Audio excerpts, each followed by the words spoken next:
being a single digital nomad, really, I had often difficult times and I didn't really feel compatible to most people.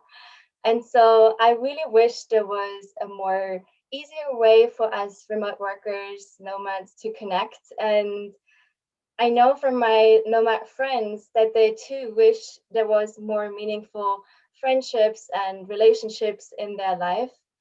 And so before I tap into and share with you my story, how I created an amazing community of single remote workers, I would like to bring you guys back around 6 years, 7 years from now and share a different story with you first. So maybe you relate to this feeling that you could really live a completely different life that you're currently living. And this is exactly the type of feeling that I discovered in New Zealand, where I was 7 years ago. And where I was 7 years ago, and where I was surrounded by people who loved what they were doing.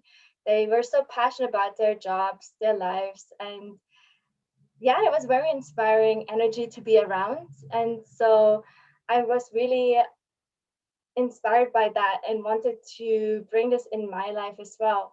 And coming back to Germany, I really was a bit frustrated because I tried to fit back into society, but really I felt held back and I only ended up having immense throat pain that stayed for weeks and weeks. And I was hard to eat, sleep, drink, and eventually that was diagnosed as something that comes from anxiety, pain, like stress, not feeling understood.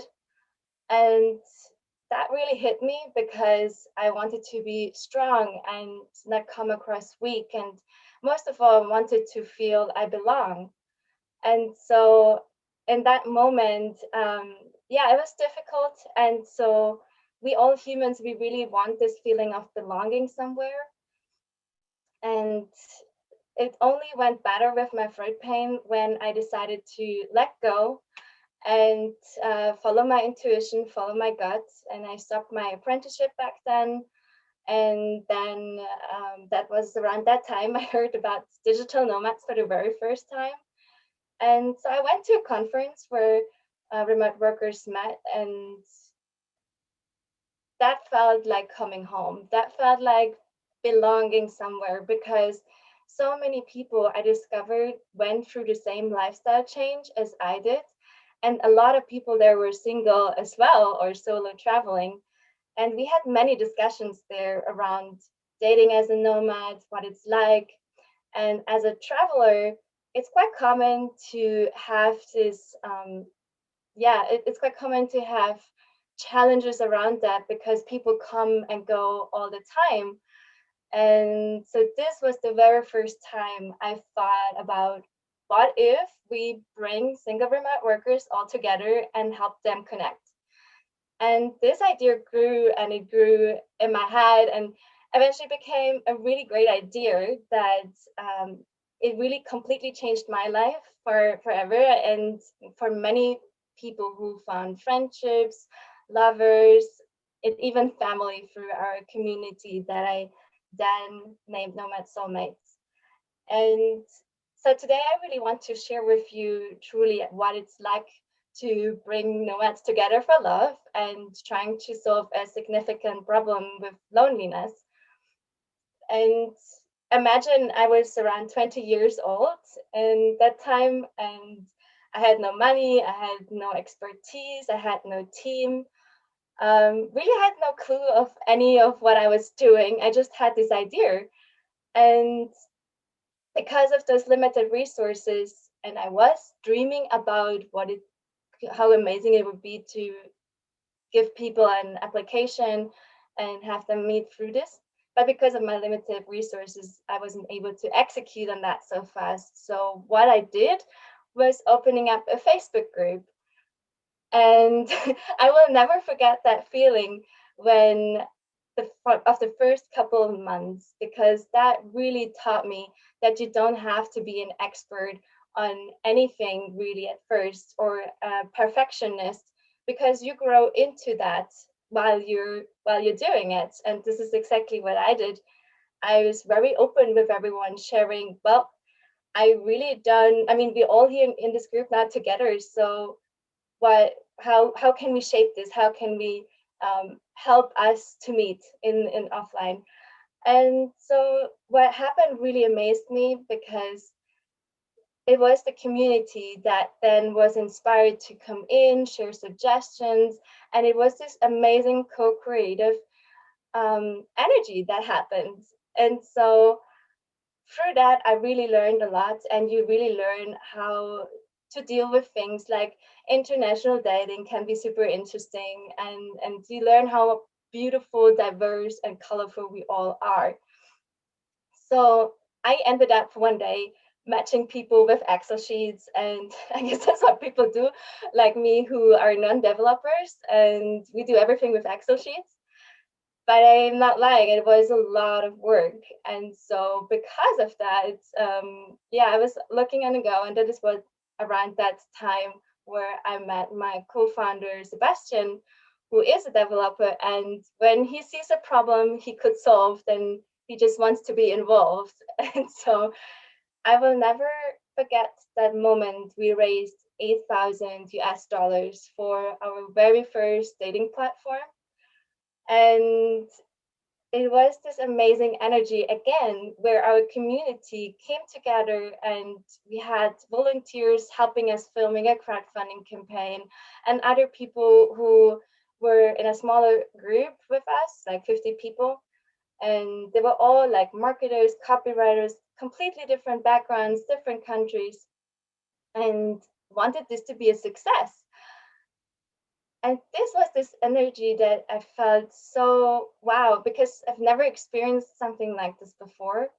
And it was the community that really helped me believing in myself and my vision in critical and super difficult times. And that is why I believe that we would never just be a dating app or any, or because we're much more than that. We already bring people together.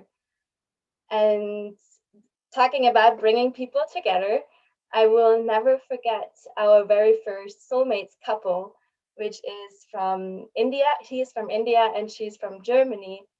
And when they shared their story with us, because they traveled together in India, falling in love, a dream came true for them, and a dream came true for many of us, because they showed the nomad world that it's possible to find meaning in this lifestyle and to find love. And so many more stories after that happened, where people found friendships, lovers, and even family through this. And so I really am a fan of offline experiences. And so one day I had this idea, what if we bring our people together in a retreat setting and like just meet? And so we collaborated with the co-working space in Bansko in Bulgaria, and hosted a retreat together with a couple of people of us. It was amazing. And that's where I met my friends Cami and Jürgen, who are who attended that retreat and are now a couple. They dated afterwards, became a couple, and now have a beautiful daughter. And just a couple of weeks back, I was in Bulgaria in Bansko, and I met them.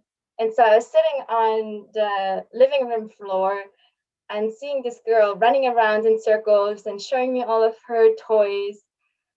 And you sit there, you go like, wow. Like, I mean, being part of their story, I feel so honored, and I feel so honored that Nomad Soulmates is able to do that. And now they show the world that it's also possible to have families in this lifestyle, and that it's possible. And so yeah, many people also ask me if I found love through Nomad Soulmates, which I always have to giggle.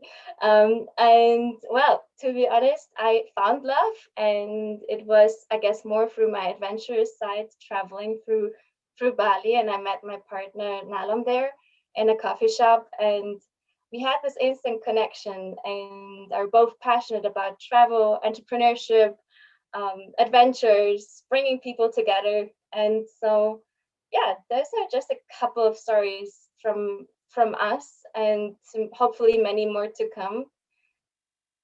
And yeah, we grew in size. We are now around 20,000 nomads who are following our journey in combined size.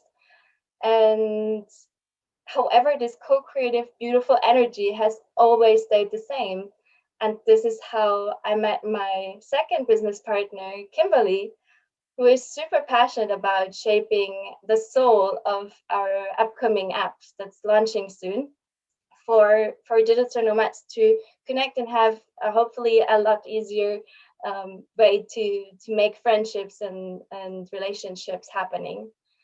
And yeah, we believe that this will make a global difference to empower the individuals to have their own offline experiences with each other. And I do believe that the nomad lifestyle is still on the rise, and it's still something new and maybe something that scares people who have just heard about it. However, I believe this is something that's immensely on the rise because people realize they can stay a bit more flexible. It empowers those to help to follow their dreams, and that they're not alone with that. There's a whole community out there who supports you with this. And I personally have that dream that loneliness is not anymore the norm, and that people can find love in this lifestyle and can find meaningful relationships. So through that throat pain that I experienced, I really came to this awareness how important it is that each and every one of us really has to lean into who they really are. And this is also what I would like to encourage you to be brave, to be seen as who you are, and your community will totally support you. Thank you.